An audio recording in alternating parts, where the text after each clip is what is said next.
ଶୋଇଛୁ ସେଠୁ ସିଏ ପୁରା ଧାଡ଼ି ହେଇକିରି ଛିଡ଼ା ହେଇଗଲେ 7 ଜଣ ଖଣ୍ଡେ। 7 ଜଣଙ୍କର 7ଟା ଛୁରୀ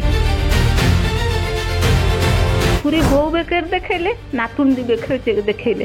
ସେଠୁ ମୋ କାନରୁ ଛିଣ୍ଡେଇକିରି ବେକରୁ ଚେନ୍, କାନରୁ କାନଫୁଲ ଛିଣ୍ଡେଇକି ନେଇ ଚାଲିଗଲେ। କହିଲା ତମକୁ ମାରିବେ, ତାପରେ ସେ ଆମକୁ ମାରିଲେ, ସୁନା ଜିନିଷ ନେଇଗଲେ। ଗତକାଲି ବିଳମ୍ବିତ ରାତିରେ କେନ୍ଦ୍ରାପଡ଼ାରେ ଦେଖିବାକୁ ମିଳିଛି ଏକ ଅଭାବନୀୟ ଘଟଣା। ପ୍ରାୟ ରାତି 1ରୁ 1:30 ମଧ୍ୟରେ କିଛି ଦୁର୍ବୃତ୍ତ 6ରୁ 7 ଜଣ ଦୁର୍ବୃତ୍ତ ସନ୍ତୋଷ କୁମାର ମନ୍ତ୍ରୀ, ଯାହାକି କେନ୍ଦ୍ରାପଡ଼ା ଜିଲ୍ଲା ପାଟକୁଡ଼ା ନିର୍ବାଚନ ମଣ୍ଡଳୀର ହରିଅଙ୍କ ପଞ୍ଚାୟତରେ ତାଙ୍କ ଘରେ 7ରୁ 8 ଜଣ ଦୁର୍ବୃତ୍ତ ପଶି ତାଙ୍କୁ ମାରଣାସ୍ତ୍ର ଦେଖାଇ ବନ୍ଧୁକ ତାଙ୍କ ମୁଣ୍ଡରେ ଲଗାଇ ତାଙ୍କ ଘରୁ କଳାକନା ବୁଲେଇଛନ୍ତି। ଆଗରୁ ମଧ୍ୟ ବାରମ୍ବାର ଚୋରିର ଅଭିଯୋଗ ଆସିଛି, ଗୋଟେ ମର୍ଡରର ଅଭିଯୋଗ ଆସିଥିଲା ମଧ୍ୟ, କିନ୍ତୁ ଦେଖିବାକୁ ମିଳିଛି ଚାନ୍ଦୋଳ ଫାଣ୍ଡି ଏବଂ ସଦର ଥାନା ପୋଲିସର ହାତ ଖାଲି। ଆସନ୍ତୁ ସିଧାସଳଖ ପଚାରି ବୁଝିବା, ଆପଣଙ୍କ ଘରେ କେବେ କ'ଣ ଚୋରି ହେଇଥିଲା, କେତେ ଜଣ ଦୁର୍ବୃତ୍ତ ଥିଲେ?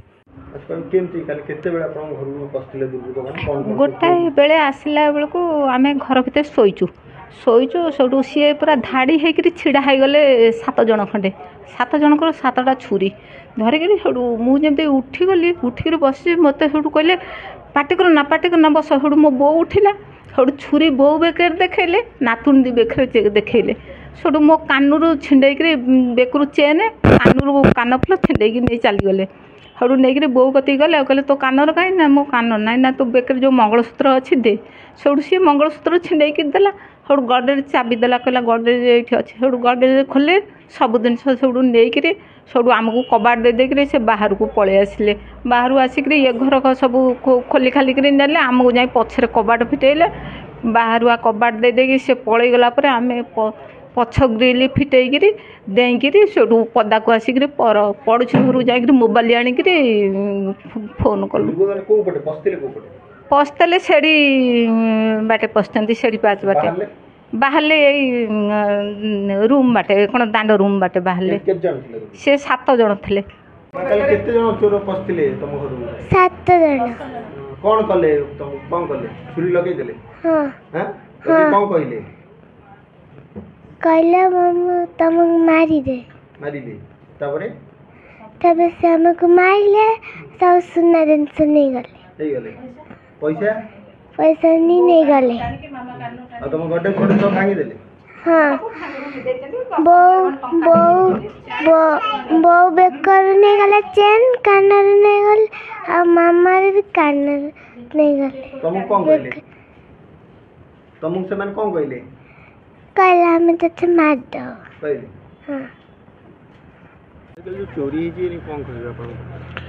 ନାଇଁ, ଆପଣ ଜାଣିଥିବେ ଆମର ଏଇ ହରିଅଙ୍କ ଗ୍ରାମ ପଞ୍ଚାୟତର ପାଣିଓଳା ବଜାର ନିକଟଠାରୁ ପ୍ରାୟ 300 ଖଣ୍ଡେ ମିଟର ଦୂରରେ ଆମର ସନ୍ତୋଷ କୁମାର ମନ୍ତ୍ରୀଙ୍କ ଗୃହ ଅବସ୍ଥିତ।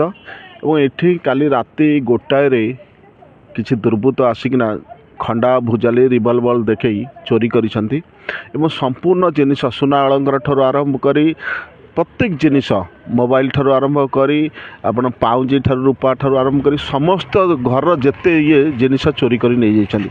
ଖଣ୍ଡା ଭୁଜାଲ ଦେଖାଇ ଏବେ ଡରି ଯାଇଛନ୍ତି, ମାଡ଼ ବି ମାରିଛନ୍ତି। ବୟସ୍କ ଲୋକ, ଗୋଟେ ସ୍ତ୍ରୀ ଲୋକ, ବୁଢ଼ୀ ଲୋକ, ତାକୁ ବି ମାରିଛନ୍ତି। ତାଙ୍କ ଛୋଟ ଝିଅ, ଗୋଟେ 2ଟି ଝିଅ, ତାଙ୍କୁ ବି ମାରିଛନ୍ତି, ବୋବେଇଛନ୍ତି, ଜୋରେ କାନ୍ଦିଛନ୍ତି।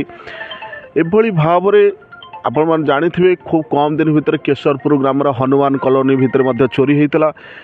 ସିଏ ମଧ୍ୟ ଦିନ 2 ପରେ ଲୋକଙ୍କ ମାନେ ରାତିରେ ଚୋରି ହୋଇଥିଲା, ତାହା ମଧ୍ୟ ଇନଭେଷ୍ଟିଗେସନ୍ ଏପର୍ଯ୍ୟନ୍ତ ଧରା ହେଲା। ତେଣୁ କେନ୍ଦ୍ରାପଡ଼ାର ପ୍ରଶାସନ, ପୋଲିସ ପ୍ରଶାସନ ବର୍ତ୍ତମାନ ପୁରା ପ୍ରବଳ ଭାବରେ ସ୍ଥାଣୁ।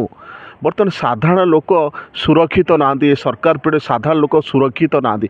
ତେଣୁ ନ୍ୟାୟ ପାଇବା ପାଇଁ ଏ ଲଢ଼େଇ ହେବା ଦରକାର।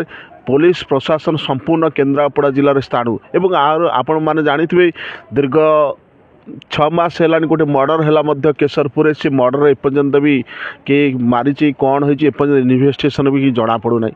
ତେଣୁ ବର୍ତ୍ତମାନ ସାଧାରଣ ଲୋକ ବର୍ତ୍ତମାନ ହତୋତ୍ସାହିତ ଯେ ବର୍ତ୍ତମାନ ବାହାରେ ଯାହାର ଧରାଯାଉ ଚାକିରି କରିଛନ୍ତି ସ୍ୱାମୀମାନେ, ସେମାନେ ତାଙ୍କ ପରିବାର କେମିତି ଭରଣ ପୋଷଣ ରହିବେ, ନିଜକୁ ବର୍ତ୍ତମାନ ସୁରକ୍ଷିତ। ତେଣୁ ମୋର ନିବେଦନ ଆପଣଙ୍କ ମାଧ୍ୟମରେ ସରକାରଙ୍କୁ ସଚେତନ କରିବା ହେଉଛି ଆମର ଦାୟିତ୍ୱ।